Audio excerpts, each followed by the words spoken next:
அனைவருக்கும் வணக்கம். விருச்சிக ராசிக்காரர்களுக்கு மே 14ஆம் தேதி முடிவதற்குள் இவை நடந்தே தீரும் என்று சொல்லக்கூடிய வகையில் எந்தெந்த நிகழ்வுகள் அமைந்துள்ளன, கிரகநிலைகளின் அமைப்பை ஆராய்ந்து பார்க்கும்போது விருச்சிக ராசிக்காரர்களுக்கு எந்தெந்த நிகழ்வுகள் சாதகமாகவும் சாதகமற்ற சூழ்நிலையும் ஏற்படுத்துகின்றன என்பதை சற்று விரிவாக ஆராய்ந்து பார்க்கலாம் வாங்க. விருச்சிக ராசிக்காரர்களை பொறுத்தவரைக்கும் பல கிரகநிலைகள் மிக வலுவாக அதீதமான மாற்றத்தை ஏற்படுத்தி கொடுக்கக்கூடிய வலுவான அமைப்பில் சஞ்சரிக்கின்றன. அதிலும் குறிப்பாக சனி உச்சிபலம் பெற்று சுகஸ்தானத்தில் அமர்ந்திருக்கிறார். அவரின் தந்தையாக இருக்கக்கூடிய முதலும் முடிவுமான சூரியன் உச்சம் பெற்று 6ஆம் இடத்தில் வலுவாக சஞ்சரிக்கிறாருங்க. சூரியன் 6இல் இருப்பது அமோகமான வளர்ச்சிக்கு வித்திடக்கூடிய ஒரு தருணமாக பார்க்கப்படுகிறது. ஏனென்றால் அனைத்திலும் அலைச்சல் சிரமம் இல்லாமல் கனக்கச்சிதமாக பல நன்மை நிறைந்த விஷயங்களை மாற்றிக் கொடுப்பதற்கான யோகத்தை வாரி வழங்குகிறாருங்க. முதன்மை கிரகமாக இருக்கக்கூடிய சூரியனுடைய அமைப்பு மிக வலுவாக இருக்கக்கூடிய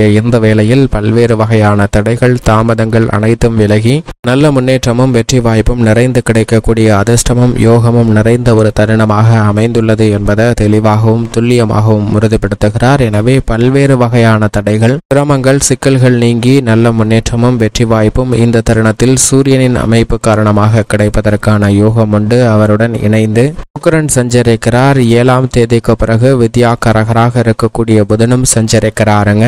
மட்டுமல்லாது சந்திரனும் இணைந்து சஞ்சரிக்க போகிறார். இப்படி பல கிரகநிலைகள்ல ஏற்படக்கூடிய மாறுதல் மிகப்பெரிய மாற்றத்திற்கு வித்திடுகிறது. பொதுவாக 6ஆம் இடத்திற்கு சுக்கிரன் சஞ்சரிப்பது அவ்வளவு சாதகமற்ற ஒரு அமைப்பாக பார்க்கப்பட்டாலும் கூட உச்சம் பெற்ற சூரியனுடன் இணைந்து சஞ்சரிக்கிறார். எனவே மற்ற அலைச்சல் அதிகரித்தாலும் கூட கலைத்துறை ரீதியான பணிகளில் நல்ல வாய்ப்புகளும் முன்னேற்றமும் நிறைந்து கிடைப்பதற்கான யோகம் நிச்சயமாக உண்டு என்பதை தெளிவாகவும் துல்லியமாகவும் உறுதிப்படுத்துகிறாருங்க. கலைத்துறை ரீதியான பணிகளில் மிக பிரம்மாண்டமான வாய்ப்புகள் இந்த தருணத்தில் கிடைக்கும். கடைசி நேரத்தில் கை நழுவி சென்று விட்டது என்று நினைத்து கொண்டிருந்த விஷயங்களை கூட தக்க வைத்து அதன் மூலமாக நல்ல முன்னேற்றத்தை பெறுவதற்கான அதிர்ஷ்ட யோக வாய்ப்புகள் இந்த தருணத்தில் மிகவும் அபரிவிதமாக உண்டு என்பதை தெளிவாக உறுதிப்படுத்துகிறார். இருந்தாலும் அலைச்சல் அதிகமாக இருப்பதற்கான சாத்தியக்கூறுகள் உண்டு. அது மட்டுமல்லாது சில சின்ன தடைகளை சந்திப்பதற்கான சூழலும் இருக்கிறது. எனவே சற்று பொறுமையுடன் அனைத்தையும் எதிர்கொள்ள வேண்டும். அரசியல் சார்ந்த பணிகளில் அதிரடியான பல மாற்றங்களை சந்திப்பதற்கான சூழல் இந்த தருணத்தில் மிகவும் அபரிவிதமாக கிடைக்கிறது. அவை சாதகமாகவோ அல்லது சாதகமற்ற போக்கையோ ஏற்படுத்துவதற்கான சூழல் மிகவும் வலுவாக இந்த தருணத்தில் ஏற்படுவதற்கான சாத்தியக்கூறுகள் உண்டு என்பதை தெளிவாக உறுதிப்படுத்துகிறார் சுக்கிரன். எனவே இந்த தருணத்தில் அரசியல் சார்ந்த பணிகளில் எது சரி எது தவறு என்று குழப்பமான மனநிலையுடன் பல விஷயங்களை மேற்கொள்வதற்கான சூழல் இந்த தருணத்தில் உருவாகக்கூடிய ஒரு தருணமாக பார்க்கப்படுகிறது. வித்யாகாரகராக இருக்கக்கூடிய புதன் மிகவும் வலுவாக 7ஆம் தேதிக்கு பிறகு அஷ்டமஸ்தானத்தை விட்டு விலகுகிறார். பஞ்சமஸ்தானம் ஆகிய 5இலிருந்து 6ஆம் இடத்திற்கு வருவது நிச்சயம் நன்மை தரக்கூடிய அமைப்பாக தான் பார்க்கப்படுகிறது. ஏனென்றால் அவர் வலுவல்லது நீச்சம் பெற்று சஞ்சரிப்பதை விட ரோணரோக சத்ருஸ்தானத்தில் பலம் பெற்று சஞ்சரிப்பது நல்ல வரவேற்கத்தக்க சில முன்னேற்றங்களை அள்ளி கொடுக்கக்கூடிய இனிமையான தருணமாக அமைவதற்கான சூழல் நிச்சயமாக உண்டு என்பதை தெளிவாகவும் துல்லியமாகவும் உறுதிப்படுத்துகிறார். நீங்கள் எதிர்பார்க்கக்கூடிய உயர்கல்வி சார்ந்த விஷயங்களும் பணிகள் அனைத்துமே சிறப்பாக கைகூடுவதற்கான இனிமையான தருணமாக பார்க்கப்படுகிறது. எனவே இந்த தருணத்தில் மிகவும் கடினமான சூழ்நிலைகளை கூட தங்களுக்கு சாதகமாக மாற்றிக்கொள்ளக்கூடிய அதிர்ஷ்ட யோகம் நிறைந்த ஒரு தருணமாக தான் நிச்சயமாக பார்க்கப்படுகிறது. அது மட்டுமல்லாது சந்திரனின் அமைப்பை பொறுத்தவரைக்கும் கேதுவை தவிர மற்ற அனைத்து கிரகங்களுடனும் இணைந்து சஞ்சரிக்க போகிறாருங்க. சனியுடன் இணைந்தும் ராசியின் அதிபதியான செவ்வாய் மற்றும் ராகுவுடன் இணைந்து பஞ்சமஸ்தானத்தை வலுப்படுத்த போகிறார். பின்பு பெற்ற சூரியன் சுக்கிரன் புதனுடன் இணைந்து சஞ்சரிக்கிறாருங்க. இறுதியில் குருவுடனும் இணைந்து சஞ்சரிக்க போகிறார். இப்படி சந்திரனுடைய அதிரடியான மாறுதல் பல கிரகநிலைகளில் ஏற்படக்கூடிய கூட்டணி என்பது மிகப்பெரிய மாற்றத்திற்கு வித்திடுகிறது. அது மட்டுமல்லாது தேய்பிரை சந்திரனில் இருந்து வளர்பிறை சந்திரனாக மாறுகிறாருங்க. சந்திரனுடைய இந்த மாறுதலும் நல்ல மாற்றத்திற்கு அடித்தளமிடக்கூடிய வகையில் அமைகிறது. எனவே எந்த காரியத்தை தொட்டாலும் அவற்றில் காரிய வெற்றி நிறைந்து கிடைப்பதற்கான யோகம் நிச்சயமாக விருச்சிக ராசிக்காரர்களுக்கு உண்டு. அது மட்டுமல்லாது ராசியின் அதிபதியாக இருக்கக்கூடிய செவ்வாய் ராகுவுடன் இணைந்து பஞ்சமஸ்தானம் ரோணரோக சத்ருஸ்தானம் என்று சொல்லக்கூடிய 5இல் வலுவாக சஞ்சரிக்கிறாருங்க. ராகுவுடன் இணைந்திருப்பது சற்று சாதகமற்ற ஒரு அமைப்பாக பார்க்கப்பட்டாலும் பஞ்சமஸ்தானத்தில் சஞ்சரிப்பதால் பெரிய அளவிற்கு பாதிப்பு இல்லை. நீங்கள் திட்டமிடக்கூடிய பணிகள் அனைத்திலும்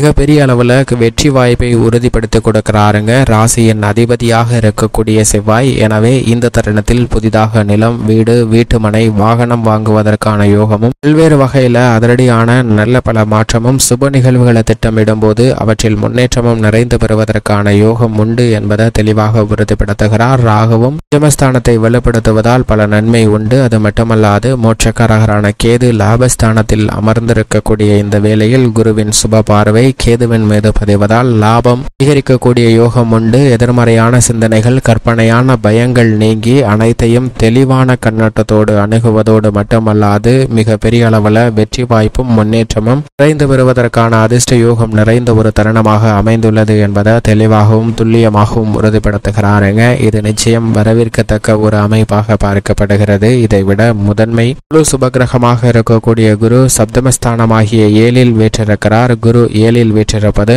எதிர்பார்ப்புகள் அனைத்தும் இனிமையாக கைகூடக்கூடிய ஒரு அற்புதமான தருணமாக அமைகிறது என்பதை தெளிவாகவும் துல்லியமாகவும் உறுதிப்படுத்துகிறார். கலஸ்திரஸ்தானத்தை வலுப்படுத்தக்கூடிய குருவின் அமைப்பு அற்புதமான பல முன்னேற்ற வாய்ப்புகளை ஏற்படுத்தி கொடுக்க போகிறது. அது மட்டுமல்லாது ஜென்மராசிக்கு குருவின் சுப பார்வை வலுவாக கிடைக்கிறது. எனவே இல்லத்தில் பல்வேறு வகையான சுப நிகழ்வுகள் தடையில்லாமல் நடைபெறுவதற்கான யோகம் இந்த தருணத்தில் நிச்சயமாக மிகவும் வலுவாக கிடைக்கிறது. எனவே அவற்றை சரியான முறையில் பயன்படுத்தி கொண்டால் மிக பெரிய அளவில் மாறுதலை நிறைந்து பெறுவதற்கான யோகம் உண்டு. திட்டமிட்டபடி அனைத்து விதமான பணிகளிலும் ஏற்படக்கூடிய தொய்வுகளை விலக்கி முன்னேற்றத்தை ஏற்படுத்தி கொடுக்க போகிறாருங்க. குடும்ப உறுப்பினர்கள் ஒருவருக்கொருவர் புரிந்து கொண்டு விட்டு கொடுத்து செயல்படுவதால் ஒற்றுமை மேலோங்கக்கூடிய தருணமாக பார்க்கப்படுகிறது. அது மட்டுமல்லாது உறவுகள் பலப்படக்கூடிய வகையில் நல்ல பல முன்னேற்ற வாய்ப்புகள் இந்த தருணத்தில் மிக சிறப்பாக கைகூடக்கூடிய யோகம் மிக வலுவாக கிடைக்கிறது.